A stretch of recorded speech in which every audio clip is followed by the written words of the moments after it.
नमस्कार, मैं प्रोफेसर सतीश चंद्र झा अपने चैनल में आपका पुनः स्वागत करते हैं।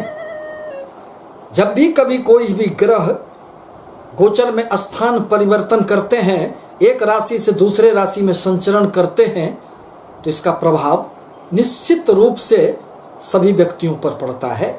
और खासकर यदि शनि ग्रह कभी स्थान परिवर्तन करें अथवा वक्री हो जाएं, और लोगों के मन में भय उत्पन्न हो जाता है। परंतु शनि ग्रह से भयभीत होना यह कहीं से भी उचित प्रतीत नहीं होता है, क्योंकि शनि ग्रह तो प्रकृति में एक संतुलन कायम करने का कार्य करते हैं। यूं तो मानव जीवन पर सभी ग्रहों का प्रभाव पड़ता है, और शनिदेव ये प्रत्येक व्यक्ति के उसके कार्यों के अनुरूप अपना फल प्रदान करने का कार्य करते हैं। अतः इन्हें न्यायाधीश कहा जाता है। यह कर्म प्रदाता है। हमारे किसी भी प्रकार के कर्मों का लेखा जोखा रखने का कार्य यह शनिदेव ही करते हैं। अतः 23 मई 2021 से 11 अक्टूबर 2021 तक कुल 141 दिनों तक शनिदेव मकर राशि में वक्री होने जा रहे हैं। जब भी कोई ग्रह वक्री अवस्था में आते हैं तो उनके प्रभावों में अत्यधिक वृद्धि हो जाती है।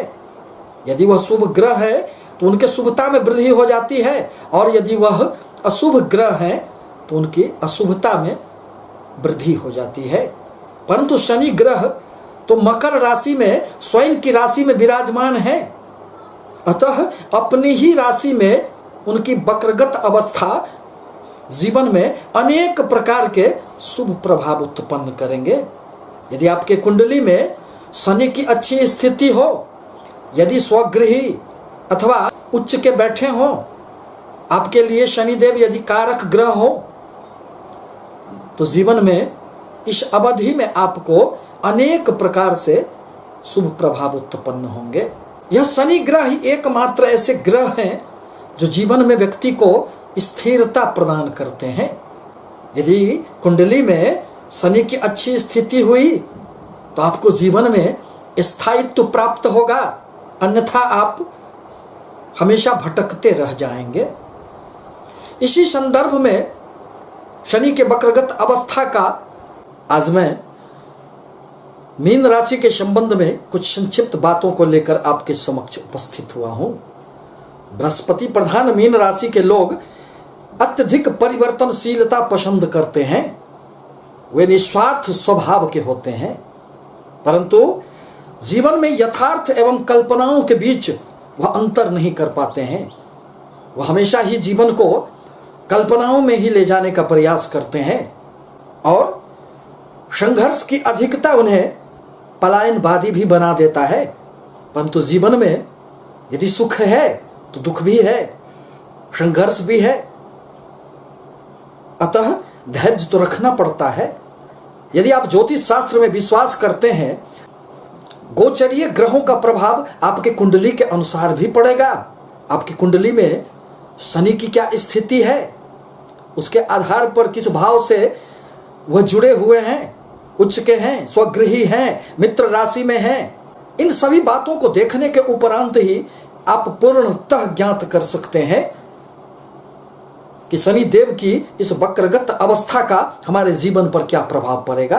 अब जहां तक मीन राशि का प्रश्न है, तो आपके लाभ भाव एवं व्यय स्थान के स्वामी शनि देव बनते हैं।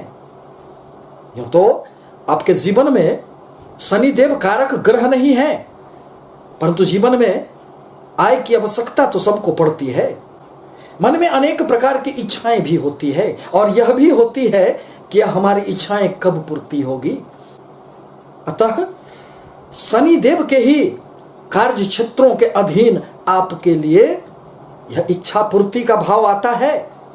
आय व्यय का संतुलन भी शनिदेव के हाथों में है।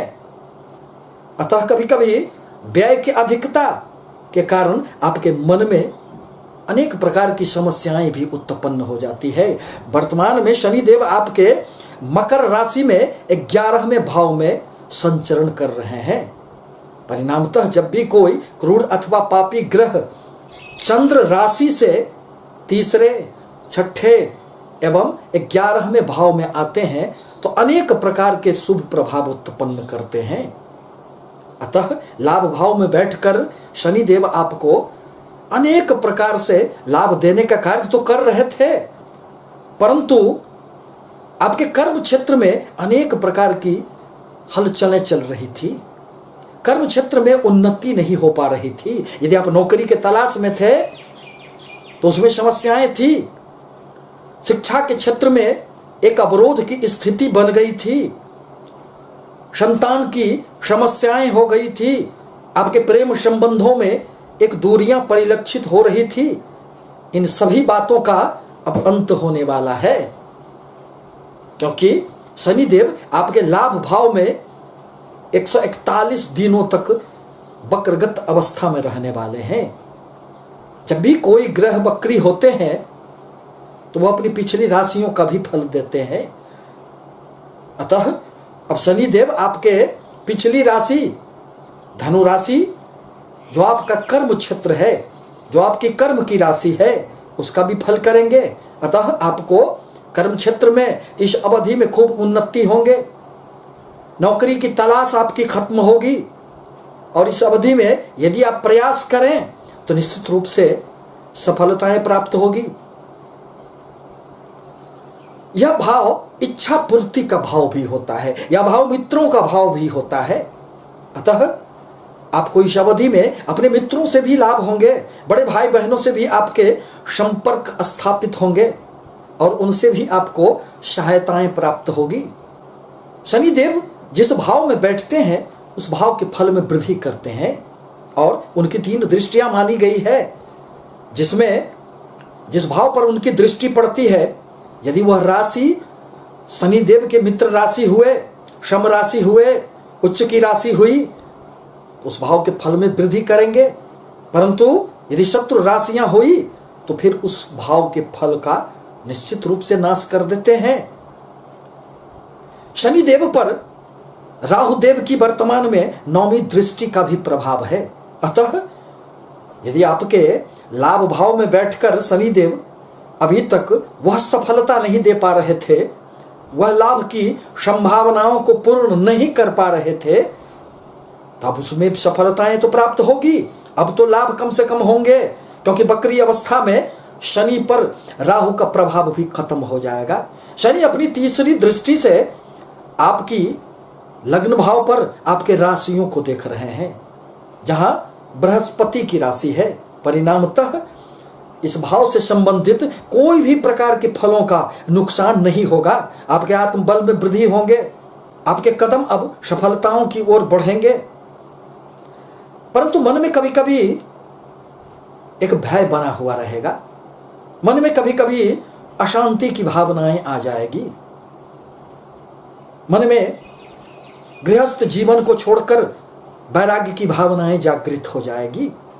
परंतु जीवन में धैर्य रखना अत्यंत आवश्यक होता है। उतार चढ़ाव तो चलते ही रहते हैं। अब शनिदेव की 7वीं दृष्टि आपके 5म भाव पर पड़ रहे हैं, जहां चंद्रमा की कर्क राशि है और चंद्रमा एवं शनि में शत्रुता होने के कारण वह इस भाव के फल का अभी तक नुकसान कर रहे थे। परंतु वक्री अवस्था में अब शिक्षा में उन्नति होंगे, उच्च शिक्षा प्राप्ति में आपको सहयोग प्राप्त होंगे, आपके संतानों को निश्चित रूप से सफलताएं प्राप्त होगी।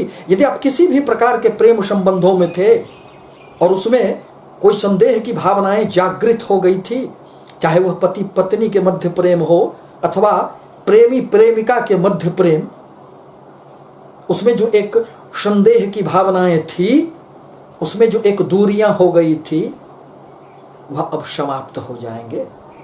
और आप यदि प्रेमी जन हैं तो अपने विवाह के पथ पर भी उस संबंधों को ले जाने में सक्षम होंगे। शनिदेव की पुनः 10वीं दृष्टि आपके 8म भाव पर पड़ रहे हैं। वह उच्च दृष्टि है, क्योंकि वहां तो तुला राशि है, शुक्र की राशि है, और शुक्र एवं शनि में मित्रवत संबंध होने के कारण इस भाव से संबंधित फलों का निश्चित रूप से आपको लाभ प्राप्त होंगे। अकस्मात धन का लाभ होगा। इस अवधि में आकस्मिक लाभ की भी संभावनाएं बराबर बनती रहेगी। यदि पैतृक संपत्तियों का कोई भी विवाद था तो अब वह सुलझ जाएंगे। आपका मन ज्योतिष अथवा गुप्त विज्ञानों के तरफ आकर्षित होगा। यदि आप रिसर्च के क्षेत्र में हैं, यदि आप किसी प्रकार के अनुसंधान के क्षेत्र में हैं, तो इस अवधि में आपको सफलताएं प्राप्त होगी। परंतु कभी कभी आपके मन में एक अहंकार की भावना देखी जा सकती है, अतः उस पर भी नियंत्रण रखना आपके लिए नितांत आवश्यक होगा। परंतु इस अवधि में यदि जब भी मन अशांत हो जाए तो शनि देव के बीज मंत्रों का यदि आप जाप करते हैं सायंकाल, तो यह आपके लिए अत्यंत ही सुखद रहेगा। ओम प्रांग प्रिंग प्रोंग शः शनिश्चराय नमः अथवा ओम शन शनिश्चराय नमः मंत्र का जाप करना आपके लिए नितांत आवश्यक होगा। गरीबों को, मजदूरों को यदि आप मदद करते हैं तो शनिदेव आपके कर्मों में निश्चित रूप से उन्नति देंगे, क्योंकि यही तो कर्म के देवता हैं। अतः जानबूझकर किसी पर अन्याय करना यह अच्छा नहीं होगा। इस प्रकार कहा जा सकता है कि शनि का यह जो 141 दिनों का वक्रगत अवस्था है वह आपके लिए अनेक प्रकार से सुखद परिणाम देने वाले होंगे। परंतु जीवन में एक शनि ग्रह ही नहीं, अन्य सभी ग्रहों की एक अपनी भूमिका होती है और मिले जुले प्रभाव जीवन में उत्पन्न होते हैं। आपसे निवेदन है कि हमारे चैनल को लाइक करें, सब्सक्राइब करें, ताकि मैं अपने विचारों से आपको अवगत कराता रहूं। धन्यवाद।